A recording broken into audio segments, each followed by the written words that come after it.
Mithila painting को बनाने के टेक्निक्स के बारे में जानने के पहले हमें मिथिला पेंटिंग और फोक आर्ट को समझना होगा।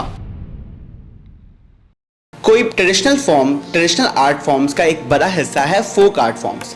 फोक आर्ट फॉर्म्स की खासियत ये होती है कि उसको बनाने का कोई स्पेसिफिक तरीका नहीं होता, क्योंकि ये घर घर में बनाया जाता है, तो हर घर में उसको बनाने का अपना एक तरीका होता है और उस तरीके से उसको बनाया जाता है। इस वजह से कोई स्ट्रिक्ट रूल नहीं है जिसको फॉलो किया जाए मिथिला पेंटिंग को बनाने के लिए। लेकिन फिर भी मिथिला पेंटिंग को बाकी अदर ट्रेडिशनल आर्ट फॉर्म से अलग करने के लिए कुछ ऐसी चीज़ें हैं जिसका ध्यान रखना होता है, जिसमें से जो पहली टेक्निक है वो है डबल लाइनिंग की टेक्निक। मिथिला पेंटिंग की एक खास बात जो उसको और किसी भी आर्ट फॉर्म से अलग करता है वो है उसमें यूज हुआ हुआ डबल लाइन।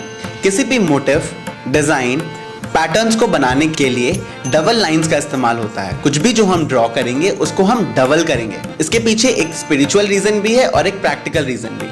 स्पिरिचुअल रीज़न ये है, मिथिला पेंटिंग के हम सारे आर्टिस्ट ये मानते हैं कि उसमें से एक लाइन शिव है और दूसरी लाइन शक्ति है, मतलब पुरुष और प्रकृति को एक साथ पेपर पे उतारने का तरीका है डबल लाइंस। प्रैक्टिकल रीज़न मेरे हिसाब से ये हो सकता है कि क्योंकि पहले के समय में पेंटिंग पेपर के ऊपर नहीं होती थी, कैनवस के ऊपर नहीं होता था, वो वॉल के ऊपर होता था या ज़मीन पे किया जाता था, और उस वक्त पे इतने ब्रशेस नहीं अवेलेबल होते थे, तो पतले वुडन स्टिक्स का इस्तेमाल करते थे, बांस के स्टिक का इस्तेमाल करते थे पेंटिंग करने में। तो एक बहुत बड़े एरिया में पतले पतले लाइंस को ड्रॉ करने से वो दूर से उसकी विजिबिलिटी कम हो जाती थी, इसलिए डबल लाइन को यूज करते थे ताकि दूर से भी विजिबिलिटी सेम हो। ये एक प्रैक्टिकल रीजन हो सकता है डबल लाइन मिथिला पेंटिंग में लाने का।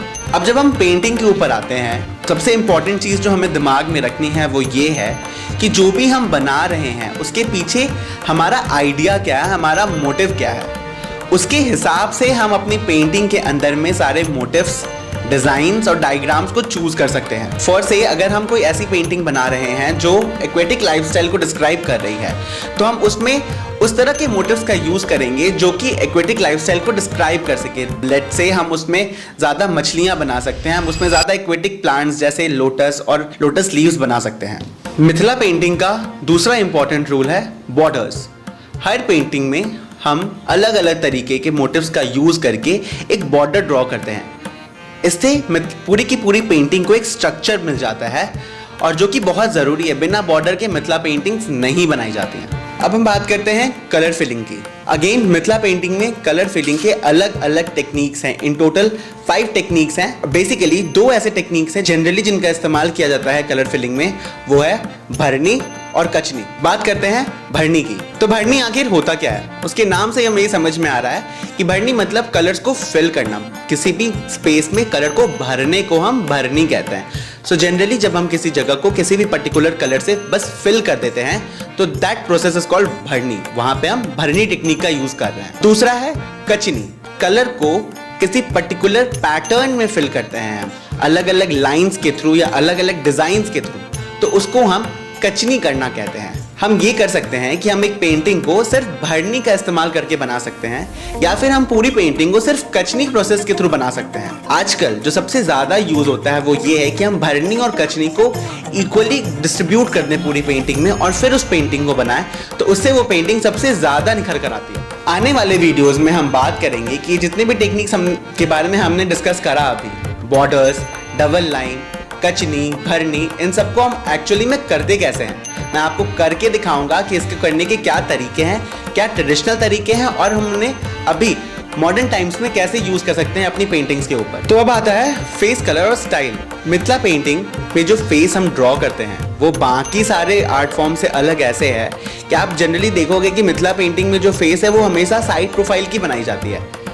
उसके पीछे के रीज़न, उसके पीछे उसको बनाने का टेक्निक, उन सबको हम आने वाले वीडियोस में कवर करेंगे। सारे टेक्निक्स और रूल्स के बाद जो सबसे इंपॉर्टेंट चीज़ है वो है कलर। कौन सा कलर यूज़ किया जाए मिथिला पेंटिंग को बनाने के लिए। ट्रेडिशनली मिथिला पेंटिंग को नेचुरल कलर्स के थ्रू बनाया जाता था।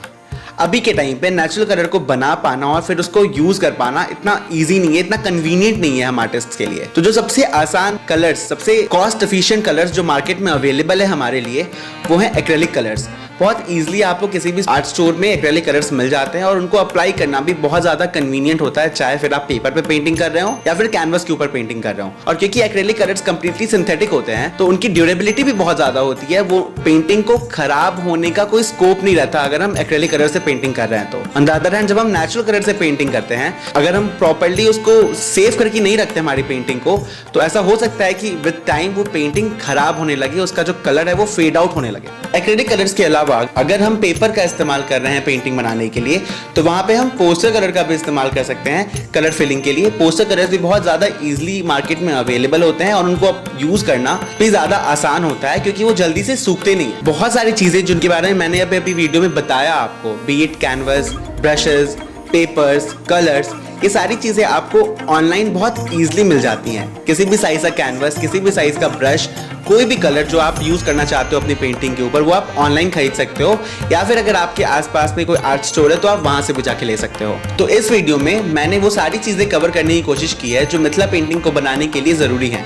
इसके अलावा अगर आप में से किसी के पास कोई भी डाउट है मिथिला पेंटिंग से जुड़ी हुई चीजों को लेकर, तो आप मुझे कमेंट कर सकते हैं। आप मुझे ये भी कमेंट करके बता सकते हैं कि आने वाली वीडियोस में आप और क्या जानना चाहते हैं मुझसे, तो हम उनके ऊपर भी वीडियोस बना सकते हैं। अगर आपको मेरी वीडियोस अच्छी लगी तो प्लीज कमेंट करके मुझे बताइए, और हाँ, सब्सक्राइब जरूर कीजिए।